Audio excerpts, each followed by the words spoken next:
이 시간 함께 은혜 나누실 말씀은 요한복음 1장 29절에서 34절 말씀입니다. 요한복음 1장 29절로 34절 말씀을 우리 다 함께 합독하시겠습니다. 이튿날 요한이 예수께서 자기에게 나아오심을 보고 이르되 보라, 세상 죄를 지고 가는 하나님의 어린 양이로다. 내가 전에 말하기를 내 뒤에 오는 사람이 있는데 나보다 앞선 것은 그가 나보다 먼저 계심이라 한 것이 이 사람을 가리킴이라. 나도 그를 알지 못하였으나 내가 와서 물로 세례를 베푸는 것은 그를 이스라엘에 나타내려 함이라 하니라.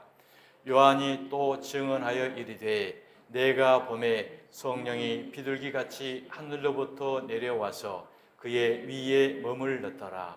나도 그를 알지 못하였으나 나를 보내어 물로 세례를 베풀라 하신 그이가 나에게 말씀하시되 성령이 내려서 누구 위에든지 머무는 것을 보거든 그가 곧 성령으로 세례를 베푸는 이인 줄 알라 하셨기에 내가 보고 그가 하나님의 아들이심을 증언하였노라 하니라. 아멘. 아멘.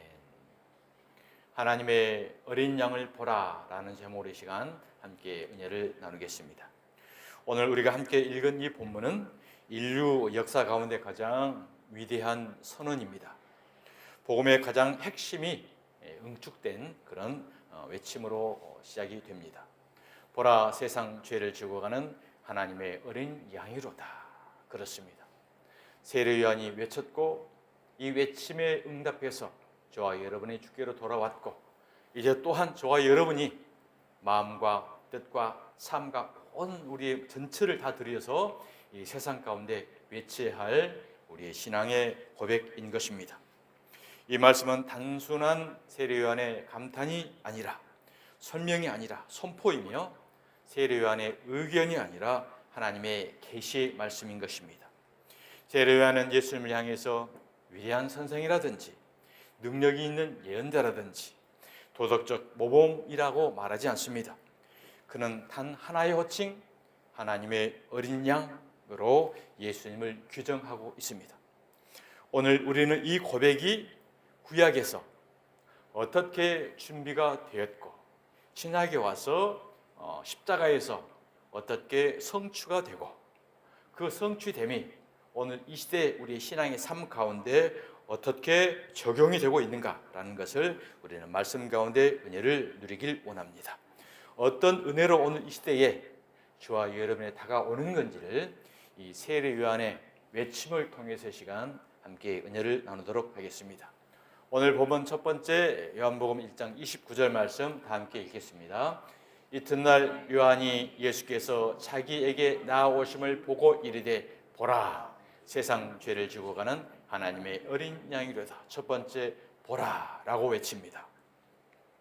이 보라라는 말은 단순히 한 사람을 지칭하는 게 아니고 한 목적을 지칭하는 게 아닙니다. 그냥 시선을 끌기 위한 감탄사 용어도 아닙니다.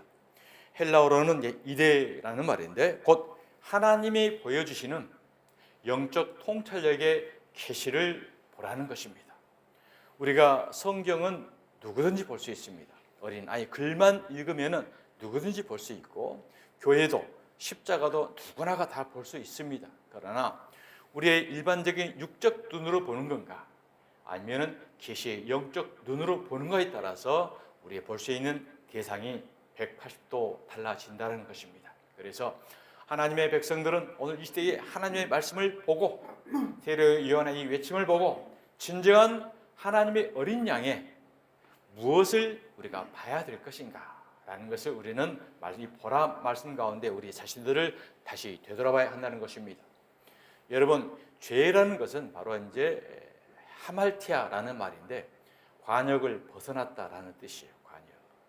그러니까 양궁을 보면 화살을 당기는데 그 화살이 관역을 벗어나서 다른 곳을 갔다.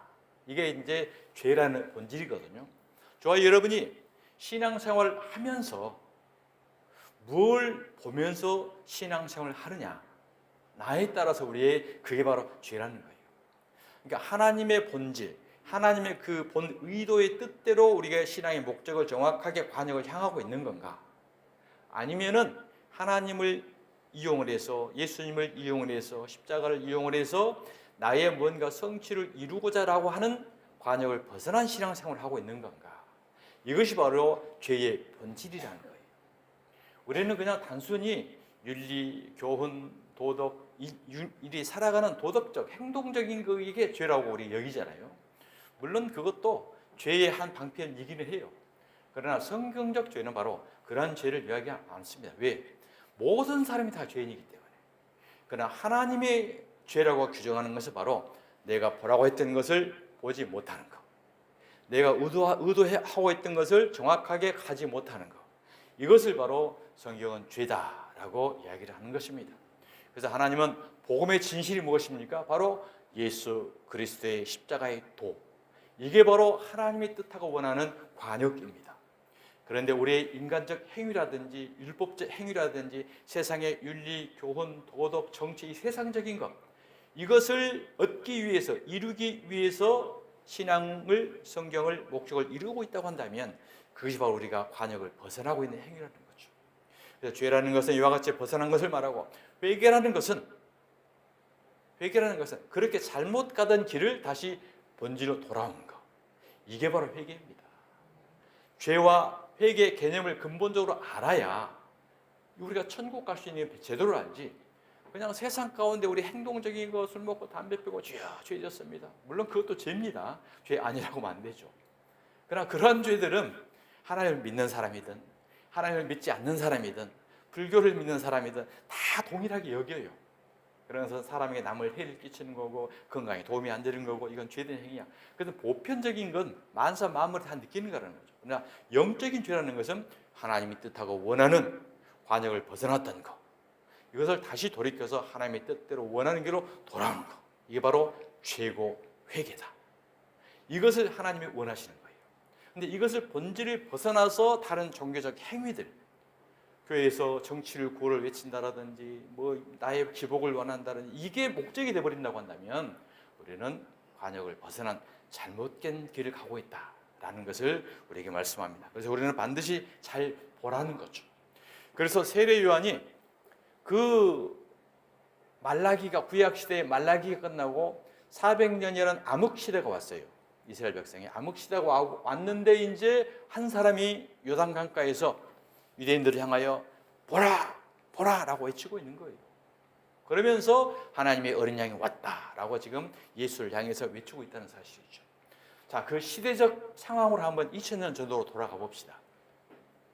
지금으로부터 2000년 전 로마의 군화 소리가 골목마다 울리는 그런 유대 땅입니다. 백성들은 매일같이 그 과세되는 세금 때문에 시달리고 있었어요. 그리고 총독의 명령 한마디에 생명이 좌우되는 어마한 팍스 로마나의 로마의 군정 시대에 살고 있던 때였습니다. 그런 시대에 사람들은 성경의 구약을 너무나 잘 알고 있죠. 그래서 다윗 왕 같은 어마어마한 군정, 아주 위대한 사람이 와가지고 저 로마 폭정을 좀 쓸어버리고 이 세상에 진정한 좀 자유를 줬으면 좋겠다라는 그러한 기대와 그러한 소망을 안고 있었던 거예요. 왜 그러냐면 구약에도 그렇게 말씀했거든요. 다윗 같은 한 왕을 보내겠다라고 했거든요. 그렇기 때문에 육신적 왕, 세상적 왕을 그들은 기대를 했다는 거죠. 그래서 그래, 하나님은 분명히 보낼 거야. 위대한 선지자, 모세와 같은 선지자, 다윗 왕 같은 위대한 선지자를 보낼 거야. 그래서 지금은 우리가 로마의 폭정에서 시달리고 있지만 그분만 오면 너희들은 한 방의 칼로 다 쓸어버리고 이 예수가 왕이 돼가지고, 메시아가 왕이 돼가지고 세계를 우리가 지배하게 될 거야. 전부 지금 그런 기대와 소망을 갖고 있었던 때였어요. 예수님을 따랐던 12 제자들도 다 그런 기대였죠. 그래서 그분이 왕만 돼봐, 그러면 내가 오른팔이 되고 왼팔이 되고 통치자가 권세자가 될게 라는 야욕, 욕심으로 다 물들어 있던 그런 통치 시대였던 것입니다. 그래서 이 메시아가 올 때는 반드시 예루살렘에서 올 거야. 그리고 다윗성에서 태어날 거야. 그리고 많은 군중의 환호 속에 나타나서 로마를 향해 칼을 들은 강력한 지도자가 올 거야. 모든 사람들이 다 그렇게 기대하고 있던 때예요. 시대적 상황으로. 그런데 어느 날 요단강 근처에서 이상한 소문이 들립니다. 예루살렘에 온 것이 아니고 나사렛이라는 시골에서 예수가 오고 있다. 사람들은 거기를 갸웃거립니다. 나사렛? 나사렛? 그 촌구석에서 목수의 집안 아들이라던데, 당시 그 시대적으로 보면 목수라는 그 직업은 가장 천민의 계통의 한 직업이었어요. 그런데 그런 천민의 목수의 아들이 요셉을 잘하고 있는데 그 아들이 메시아라고? 그러니 얼마나 기가 막혔겠습니까? 그 평범한 한 사람이었다는 거죠. 그래서 이제 보라고 해서 봤어요. 봤더니 왕의 옷도 아니고 군인의 옷도 갑옷도 입은 것도 아니고 권력자의 위엄은 아예 없고 거칠어진 손에 햇볕에 그을린 얼굴, 갈릴리 사투리를 묻어나는 그런 말투를 쓰는 너무 평범조차도 못한 사람, 그런 사람이 등장했던 거예요. 그런데 세례요한은 그 사람을 보라는 거예요. 그 사람. 이사야에서 53장 2절을 보면 예수님은 이와 같이 말합니다. 그는 연한 순 같고 마른 땅에서 나온 뿌리였기 때문에 얼마나 거칠고 딱딱했겠어요, 모양이. 그리고 고운 모양도 하나도 없어, 사람이. 그리고 풍채도 없어. 그러니 우리가 속칭 얼마나 노숙자, 마르고 삐쩍 마르고 볼품 없고 그런 모습이라는 거예요. 흠모할 만한 아름다운 것이 하나도 없대요, 하나도. 우리도 그러잖아요. 육적으로 외형을 보잖아요.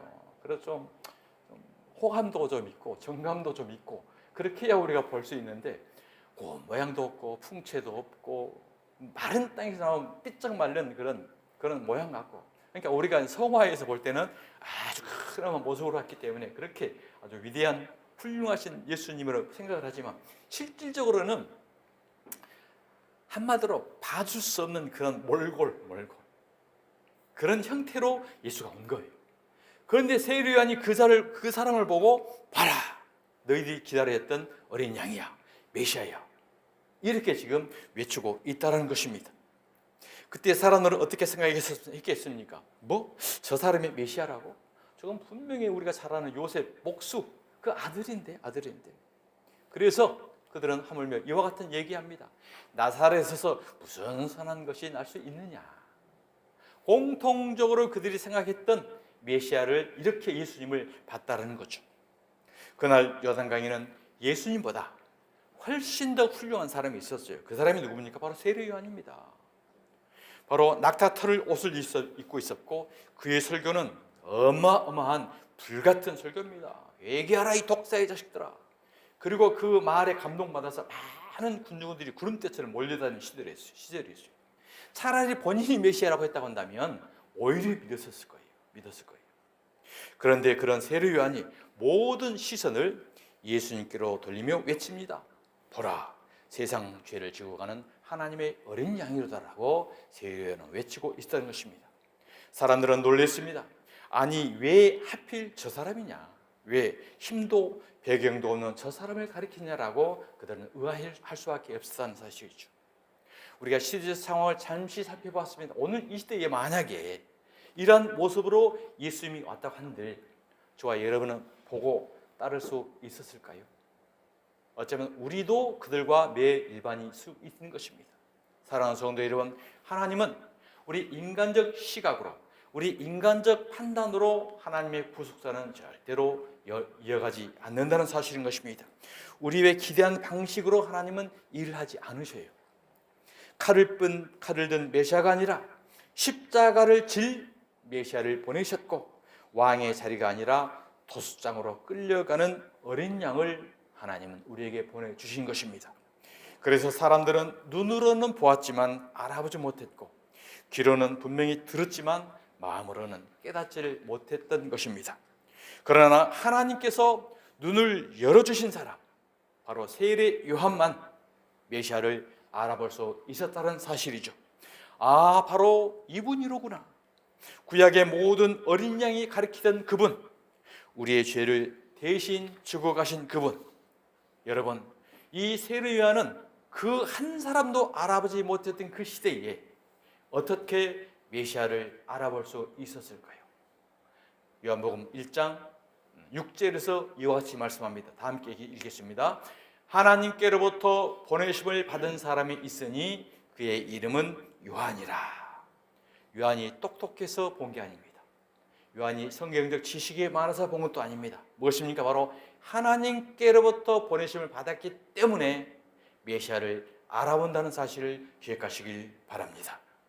사랑하는 성도 여러분, 복음이라는 것은 지식이 많다고 해서 성경을 잘 아는 것도 아닙니다. 우리가 눈이 밝아서 세상적 지식이 많아서 영적 지식을 아는 것도 아닙니다. 바로 하나님의 은혜로 여기에는 계시라는 사실을 기억하시길 바랍니다.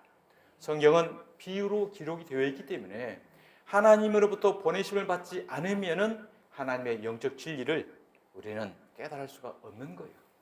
그래서 이 성경을 늘 볼 때마다 그냥 육적 눈으로만 보게 되면 히스토리, 이스라엘의 역사로밖에 볼 수 없어요.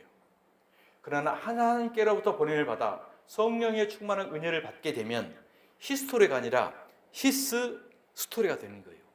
예수의 이야기로 보게 된다는 거죠. 단어는 히스토리지만 영적 눈으로 보면 바로 예수의 이야기를 보게 된다는 것을 우리는 말씀하고 있는 것입니다. 사랑하는 성도 여러분, 오늘도 많은 사람들이 교회에 와서 예수를 본다고 합니다.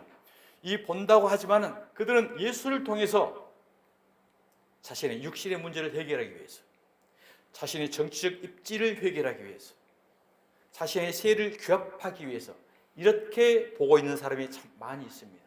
바로 우리는 영적인 눈을 열어서 나를 위해서 어린 양으로 오신, 대속의 십자가로 오신 그분을 바로 볼 수 있는 저와 여러분이 되시기를 주님의 이름으로 축복합니다.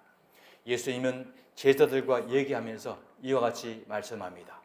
제자들이 예수께 나와 이르되 어찌하여 그들에게 비유로 말씀하시나이까.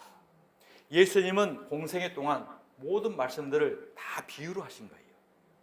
질병치유라든지 기적 사건이라든지 공생애 사건이라든지 예수님이 하신 모든 행적은요, 그 안에 전부 비유가 담겨 있어요. 계시가 담겨 있어요. 겉으로 모든 했던 행동들만 보면은 병자 치유하고 기적을 베풀고 참 위대한 능력자인 것 같은데 그 현상 속에 보면은 이것을 통해서 자신의 십자가의 계시를 외형적 가시적 형태로 보여주고 있다는 거죠. 그래서 베세다 광야에서 눈이 띄지 않은 사람들은 예수님께서 오병 이어의 기적을 보고 보리떡 5개와 물고기 2마리로 배불리 먹고 억지로 이 사람을 우리 왕으로 삼자. 그러면 우리 민생고가 다 해결된다. 경제 대통령이 되고 우리 먹고 사는 것 해결된다. 라고 해서 억지로 왕을 삼으려 했다라고 그러잖아요. 예수님은 그들을 피해서 산으로 가셨더라. 예수님의 본 의도는 그게 아니었다라는 거죠. 그들은 육신의 음식을 먹고 배부른 것을 목적으로 삼기 위해서 예수를 우리 왕으로 삼자고 했는데 예수님이 바로 이 오병이어라는 것이 이 율법을 통한 오병이어가 율법과 은혜를 뜻하는 거잖아요. 모세 오병이었기 때문에. 또 물고기 2마리는 물속에 빠져 죽으셨다가 3년 만에 부활하신 예수님이 말했던 거거든요. 그러니까 오병이어는 바로 예수님 자신을 말했던 거예요. 물속에 요나가 물고기에 들어갔다가 3일 만에 부활한 것처럼 십자가, 액투스, 바로 물고기를 오병이어는 본인 자신의 살과 피를 말했던 거예요. 그래서 제자들에게 이 보리떡을 나눠주라고 그랬잖아요. 나눠줄 때 제자들이 보리떡과 물고기 2마리를 전부 찢어서 나눠줍니다. 전부 찢어서 나눠줬더니 이 찢은 게 바로 본인의 십자가에서 살과 피를 찢긴 살과 피를 말하는 겁니다. 이 살을 복음의 살을 찢어서 나눠줘라. 그랬더니 온 백성들이 배불리 먹고 12광주리가 남았다라고 마찬가지. 12광주리가 남은 게 바로 이방인을 위한 12방울이가 남겼어요. 그 남겨진 12방울이를 오늘 저와 여러분이 또 찢은 음식을 먹고 우리가 하나님의 천국 백성이 되는 것입니다. 10이라는 그런 천국 백성을 상징하는 거기 때문에 그 찢긴 보리떡 5개와 물고기 2마리, 예수님의 살과 피를 우리가 또 찢어서 먹고 남겨서 우리가 찢어서 또 나눠주는 것, 반복된 상황. 이게 바로 하나님의 본 뜻이었고 예수님의 복음적 사역이었던 거예요. 그러니까 이것을 비유로 담아놓은 거죠. 근데 그들은 못 봤다는 거죠. 자, 그래서 대답하여 이르되 천국의 비밀을 아는 것이 너희에게는 허락되었으나 그들에게는 아니 되었나니. 너희와 그들 대조가 되죠. 너희는 누구예요? 하나님께로부터 보내심을 받은 사람. 그들은 누굴까요? 하나님으로부터 보내심을 받지 않는 사람, 영적 눈이 감긴 사람들, 육적 문제만 해결하려고 지금 세상 문제만, 육적 문제만 해결하려고 신앙생활하고 있는 예수를 바라보고 있는 그들은 비유를 깨닫지 못하게 하려고 예수님이 비유를 이야기한다는 거예요. 자, 그 이유 15절이죠. 이 백성들이 마음이 완악하여져서 그 귀는 듣기에 둔하고 눈은 감았으니 이는 참으로 보고 귀로 듣고 마음으로 깨달아 돌이켜 내게 고침을 받을까 두려워함이라. 아예 그들은 돌이켜 깨닫지도 못하게 했다는 거예요. 왜? 이것을 오직 자신의 마음이 완악해서 육신적인 것을 이루기 위한 목적이기 때문에 그들은 본지 15절의 말씀은 유기된 자를 말하는 것입니다. 하나님께 선택받지 않는 자들. 그들은 그렇게 해서 절대로 깨달을 수 없다는 것을 15절에 말씀하죠. 그러나 너희 눈은 봄으로 내 귀는 들음으로 복이 있도다. 아멘. 저와 여러분은 하나님의 말씀을 보면서 껍데기, 가식적인 게 아니라 이 복음의 진실을 보고 듣고 깨달을 수 있다는 것이 우리 진정한 하나님의 가장 큰 영적 축복이라는 사실을 기억하시길 바랍니다. 오늘 우리가 예수 그리스도를 하나님의 어린 양으로 믿고 고백할 수 있다면 그것은 전적으로 하나님의 은혜인 줄 믿으시고 감사하는 저와 여러분 되시길 바랍니다. 아멘. 두 번째 세례 요한의 외침입니다. 세상 죄를 지고 가는, 그렇습니다. 오늘 보면 세상 죄를 지고 가는 하나님의 어린 양이다. 세상 죄를 지고 간다. 자, 지고 간다라는 것은 바로 이제 이 동사는 헬라 아이로라는 현재 진행형입니다. 그러니까 이 말은 예수님은 장차 죄를 지실 분이 아니라 지금 현재적 사건으로 죄를 지고 가신 분이라는 거죠. 가신 분.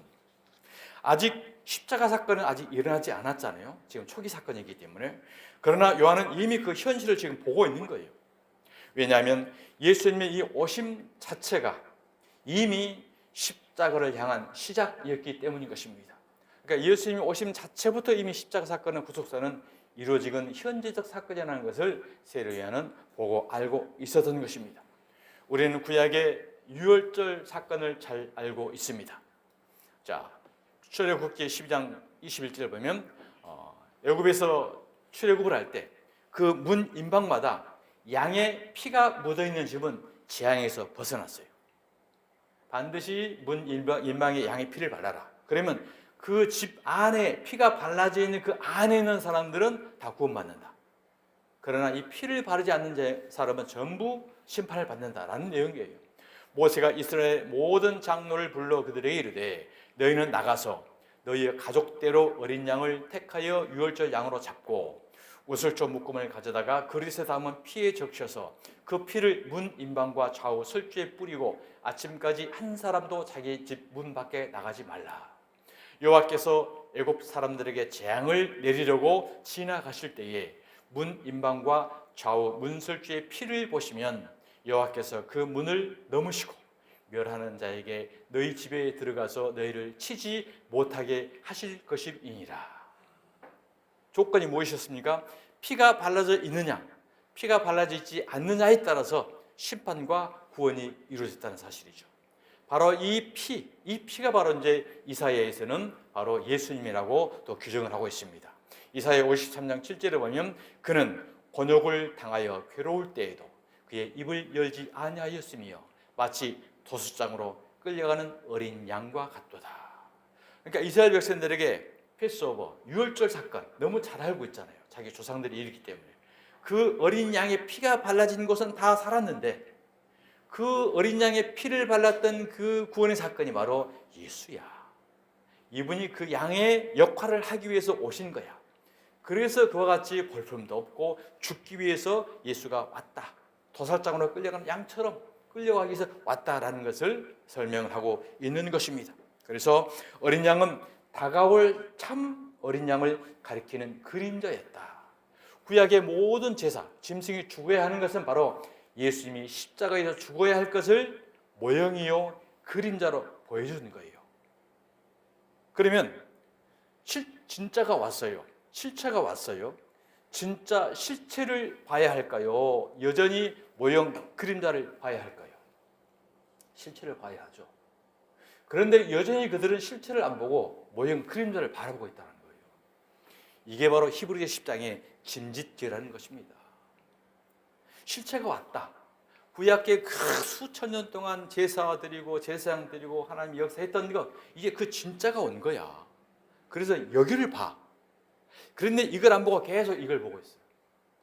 이게 바로 용서받지 못할 히브리 10장 29절에 어마어마한 하나님의 아들을 짓밟고 예수의 피를 부정하고 성령을 회방하는 자라는 거예요. 사랑하는 성도 여러분, 오늘 이 시대에 모든 사람들은 이 피를, 예수를 본다고 이야기를 해요. 하나님을 믿는 예수 안 본다는 사람 없으면 전부 본다고 해요. 그런데 과거에 이걸 또 보고 있어요. 이게 바로 짬뽕입니다.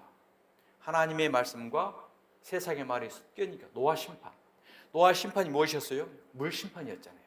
하늘에서 내려온 물과 땅에서 솟는물이 합쳐져서 온 세상이 심판당했어요. 하나님의 십자가 복음과 율법 행위, 땅의 행위, 이게 짬뽕이 된 교회가 오늘 이 시대의 재앙의 물 심판이라는 거예요. 그래서 우리는 반드시 섞이면 안 돼요. 깨끗한 물, 맑은 물, 오직 십자가 복음으로 우리는 영혼이 정결케 되고 깨끗하게 된다는 것을 우리는 깨달아야 하는 시대인 것입니다. 이것도 좋고 이것도 좋고는 없습니다. 반드시 다 보지 말고 어린 양을 봐, 십자가를 봐, 사도 요한의 세례 요한의 외침 요한의 이걸 우리에게 정죄하고 있다는 것입니다. 그래서 히브리서 10장 1절 이와 같이 말합니다. 율법은 장차 올 좋은 일의 그림자일 뿐이요. 참 형식이 아니다라는 거예요. 그런데 왜 너희들은 여전히 율법 행위들, 구약의 율법 제사들, 율법 의식들을 여전히 교회에서 생명처럼 지키면서 거기를 보고 있어. 제발 눈 돌려서 어린 양을 봐. 안 그러면 늘 심판이야, 재앙이야. 이걸 계속해서 성경 전체에 우리를 이야기하고 있는 것입니다. 세례 요한은 이미 알고 있었습니다. 보라, 저분이 바로 실체고 진짜다. 저분이 바로 세상 죄를 제거하실 분이다라고 우리에게 외치고 있는 것입니다. 사랑하는 성도 여러분, 예수님은 죄를 정죄하러 판단하러 오신 분이 아니라 죄를 대속하러 오신 분입니다.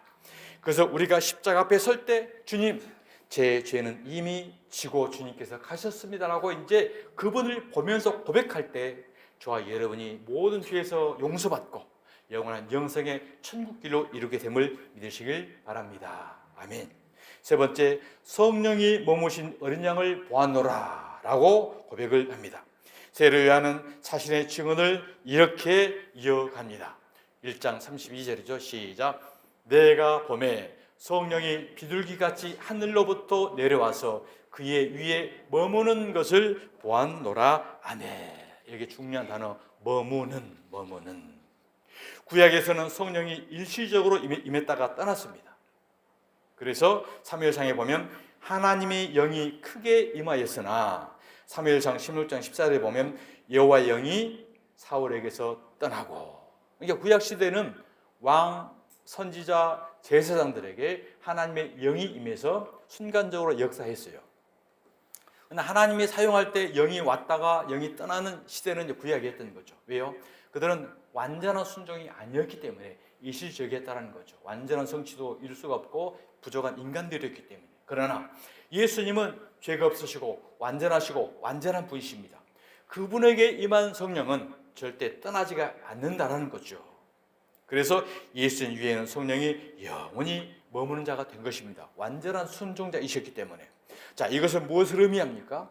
예수님은 바로 새 언약의 중보자이시며 예수님 안에서 성령의 시대가 열렸다는 것을 뜻합니다. 그래서 요한은 분명히 말합니다. 요한복음 1장 33절 그가 곧 성령으로 세례를 베푸시는 이시니라. 이 말은 다른 말로 뭐라면 그가 성령으로 우리를 성령을 나눠주신 분이다. 성령을 주시는 분이라. 왜? 그가 바로 그리스도라는 것은 기름 부음, 성령 자체이시거든요. 그분은 성령의 자체이시고 그리스도이시고 영원히 성령과 함께 하시는 분이기 때문에 그분이 성령으로 우리에게 베풀어 주시는 분이다 라는 것을 세례 요한이 우리에게 말씀하고 있는 것입니다. 십자가의 은혜는 죄사함으로 끝나는 것이 아닙니다. 죄사함만 끝나는 것이 아니라 죄를 제거하실 뿐만이 아니라 바로 성령을 부어주셔서 저와 여러분을 새 사람으로 만들어주시는 역사가 있다는 사실을 기억하시기 바랍니다. 그래서 십자가의 사건은 죄사함에 끝나는 게 아니에요. 죄사함이 끝났기 때문에 이제 이것은 땡이다라고 하는 것은 바로 구원파를 뜻하는 거잖아요. 이게 죄사함이 끝났기 때문에 이제 우리는 마음껏 살아도 돼. 이게 한 번 죄사함은 끝났다는 거죠. 그러나 죄사함으로 끝나는 것이 아니라 성령을 우리에게 부어주셔서 성령을 통해서 우리를 이제 새 사람으로 만들어가는 거예요. 이게 우리의 신앙생활이고 성화의 과정인 것입니다. 그래서 에스겔서 36장에서는 이와 같이 말씀합니다. 맑은 물을 너에게 뿌려서 너희로 정결하게 하되 곧 너희 모든 더러운 것에서와 모든 우상 숭배에서 너희를 정결하게 할 것이며. 어떤 물로요? 맑은 물로. 맑은 물 반대말이 무엇입니까? 더러운 물이 아니고 섞인 물을 말해요. 섞인 물. 그러니까 맑은 물의 반대는 섞인 물이에요. 섞인 물. 그 히브리서에도 그렇게 이야기하잖아요. 맑은 물과 그리스도의 피로. 그리스도의 피로 우리의 모든 죄와 양심의 죄까지 씻고 맑은 물로 몸과 마음과 새 삶을 씻어준다고 했어요. 바로 이 맑은 물이라는 것은 깨끗한 물, 오직 예수 그리스도의 살과 피, 이 복음의 진리로만 우리는 영원히 깨끗하게 정결하게 된다는 것을 우리 말씀합니다. 자, 그리고 또 두 번째, 맑은 물이라는 것은 십자가 복음. 십자가 복음에 예수님의 피가 같이 들어있잖아요. 복음의 진리이기 때문에. 그러니까 깨끗한 말씀을 통한 십자가의 보혈의 피, 이 복음 전체를 통틀어서 맑은 물이라고 하는 거죠. 자, 새 영, 바로 성령을 말합니다. 성령을 너희 속에 두고. 우리가 성령을 어떻게 받아요? 성령 주세요 하면 줍니까? 받아라 하면 많이 주세요 그럼 받습니까? 성령을 너희 속에 두고 수동적이에요. 그분이 주는 거예요. 그분이 너희 속에 두고 새 마음을 너희에게 주되. 우리가 달라게 주는 게 아니고 물론 마음은 원해야죠. 그러나 그분이 주어야만 우리가 받게 된다는 거죠. 그래서 굳은 마음을 제거하고 부드러운 마음을 줄 것이다. 이게 딱 두 가지잖아요. 맑은 물로 우리의 영혼을 정결하게 하고 새 성령을 너희 속에 두어서 우리를 부드럽게 하네요. 굳은 심령을 녹아지게 하고 부드럽게 하고. 그래서 우리가 성령이 받은 사람의 모습을 보면 부드럽습니다. 유해집니다. 거칠어지지 않습니다. 이게 성령의 충만함이 있지 않는 사람은 굳은 마음이고 딱딱하고 거친 거. 이게 딱 모습이 나타나는 거예요. 이게 바로 성령의 열매라는 거예요. 그래서 사랑과 희락과 화평과 오래 참음과 자비와 양성과 충성과 온유와 절제, 이게 바로 새 영이 우리에게 들어가지고 육신에서 굳은 마음이 제거되고 부드러운 마음이 나타나는 현상이 바로 성령의 열매로 우리에게 나타난다는 것입니다. 사랑하는 주님의 성도 여러분, 에스겔 36장의 약속은 사람이 스스로 변화될 수 없음을 아셔요. 우리가 아무리 힘쓰고 애써도 금식한다고 해서 이렇게 새 영이 들어와서 우리가 부드러운 마음이 되지던가요? 일시적으로는 되는데 안 되잖아요. 오히려 더 굳어지게 되고 그 누르다가 나중에 폭발되면 그 어마어마한 반작용이 또 일어나게 되잖아요. 바로 그분이 성령 우리 안에 넣어줘야만 우리는 굳은 마음이 녹아지게 되고 부드러워지고 이와 같이 성령의 사람이 되는 것입니다. 에스겔 36장은 사람이 스스로 변할 수 없음을 아시고 하나님께서 친히 새 영을 우리 마음속에 넣어서 행하시겠다는 은혜의 선언임을 믿으시길 바랍니다. 아멘. 아멘 하신 분만 이런 역사가 임하게 될 줄 믿습니다. 버스 떠나갔어요.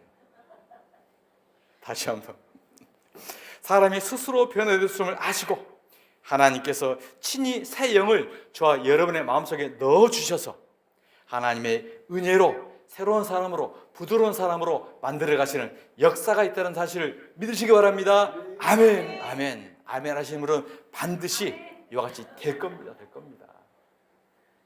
맑은 물로 씻으시고 새 영을 부어주시고 굳은 마음을 제거하고 부드러운 마음을 주시겠다는 이 약속은 십자가 위에서 예수 그리스도를 통해 성취되었고 성령의 내주로 우리 안에 적용되고 있다는 사실을 믿으시길 바랍니다.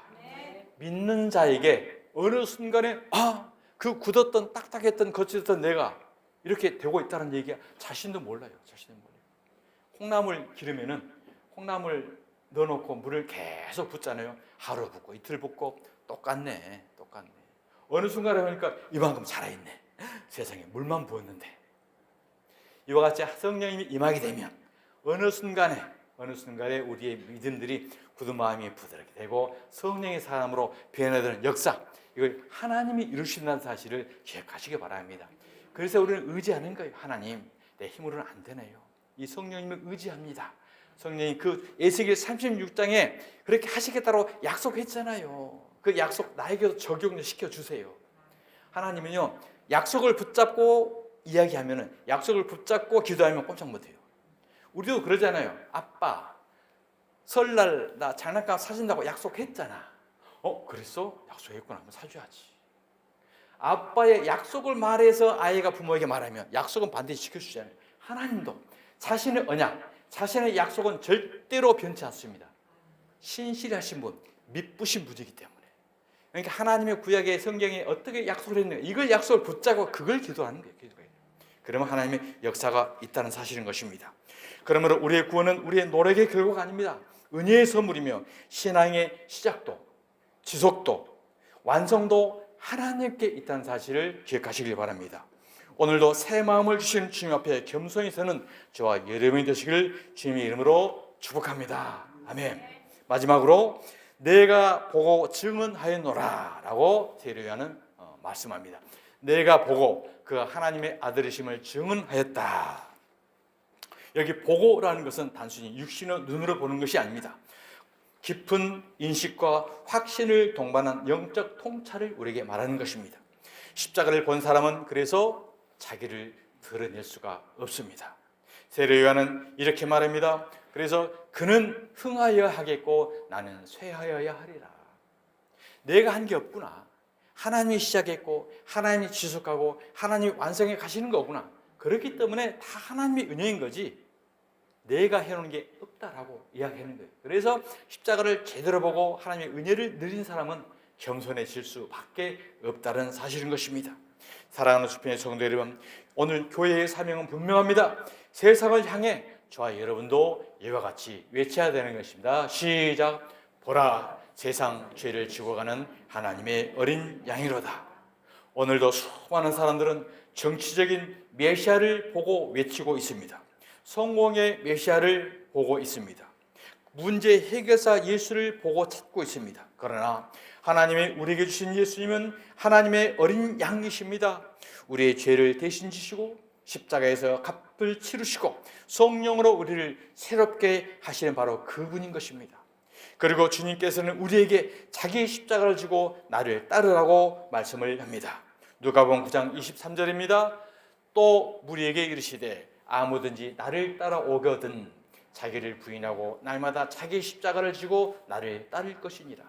자기를 부인한다는 것은 우리가 과거에 보고 있었던 것, 율법주의, 기복주의, 나 육신을 위해 했던 신앙, 이 보고 있었던 것을 안 보는 게 자기를 부인하는 거예요. 왜? 나는 계속 그걸 보고 싶잖아요. 내 문제 해결되고 내가 기복받고 내가 축복, 내가 이걸 지금 원하고 있어요. 저도 그걸 원하고 싶어요. 그러나 이 보기 원했던 것을 안 보고 이걸 봐야지. 이게 바로 나를 부인하는 거예요. 그리고 이게 바로 순교의 정신입니다. 그렇기 위해서는 손해가 있고 희생이 있잖아요. 그래서 목적을 향할 수 있는 것이 바로 우리가 나를 부인하는 거고 순교의 정신인 거고 이게 하나님이 뜻하는 우리의 십자가를 지고 따라오는 하나님의 말씀인 것입니다. 예수님께서 우리에게 요구하신 것은 우리가 이 땅에 성공을 원하는 것이 아닙니다. 성공이 아니라 바로 예수님을 따르는 것이고 우리의 능력을 원하는 것이 아니라 바로 하나님의 예수님 말씀 앞에 순종하는 것을 원하는 거예요. 나를 따르고 내 말에 순종을 하라. 이것이 바로 하나님의 뜻이고 하나님이 저와 여러분들 주신 오늘 성령의 음성인 줄 믿으시기 바랍니다. 자기 십자가를 지라는 말씀은 이미 십자가를 지신 주님 앞에 자기의 삶의 주권을 내려놓으라는 초청입니다. 내가 그리스도 안에서 죽었기 때문에 이제는 그분 안에서 내가 살아간다라는 삶의 믿음의 고백을 우리에게 원하시는 것입니다. 그래서 갈라디아서 2장 20절 이와 같이 말씀입니다. 다 함께 읽겠습니다. 시작. 내가 그리스도와 함께 십자가에 못 박혔나니 그런즉 이제는 내가 사는 것이 아니요 오직 내 안에 그리스도께서 사시는 것이라. 이제 내가 육체 가운데 사는 것은 나를 사랑하사 나를 위하여 자기 자신을 버리신 하나님의 아들을 믿는 믿음 안에서 사는 것이라. 내가 그리스도와 함께 십자가에 못 박혔나니, 나는 안 죽고 그분만 십자가에서 죽었기 때문에 내 문제를 해결해 주려고 이 대상이 아니라 그분과 저와 함께 십자가에 죽은 거예요. 저와 여러분 지금 살았다 죽었다? 죽었다. 그렇기 때문에 이제는 내가 사는 것이 아니로 내 안에 그리스도께서 사신 것이다. 과거에 나는 이미 죽었다. 그래서 나는 믿음 안에서 산다. 믿음 안에서 산다는 것은 예수 안에서 사는 것이라. 이 우리의 신앙 고백인 것입니다. 사랑하는 성도 여러분, 오늘 다시 나의 삶을 위한 삶에서 방향을 돌이켜서 어린 양을 바라보는, 그리스도를 바라보는 이런 믿음의 길로 다시 볼 수 있는 영적 눈이 띄어지는 저와 여러분이 되기를 원합니다.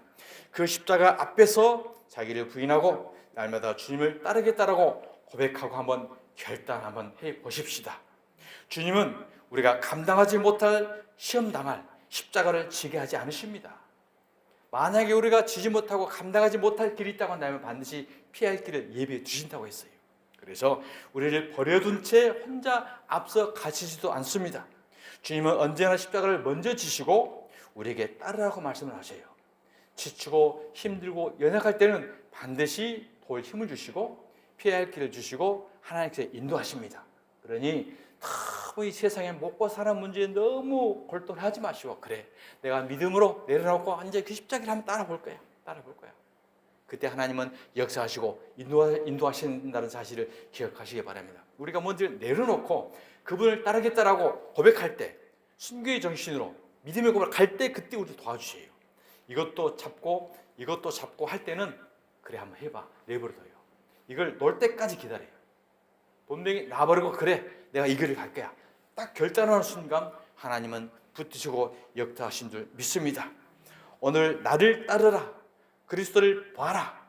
오늘 이 사도의 세례 요한의 외침이 우리 마음 가운데 일평생 외침이 되어져서 이 은혜를 붙잡고 하나님을 보러 나아갈 때 우리의 식어져 있던 신앙을 다시 살리고 가정을 살리고 교회를 새롭게 하며 세상 속에서 복음의 증인으로 새로운 축복된 길을 살아가는 저와 여러분이 되시기를 주님의 이름으로 축원드립니다. 아멘. 기도합시다. 하나님 감사합니다. 오늘 말씀을 통해서 하나님을 다시 보고 우리의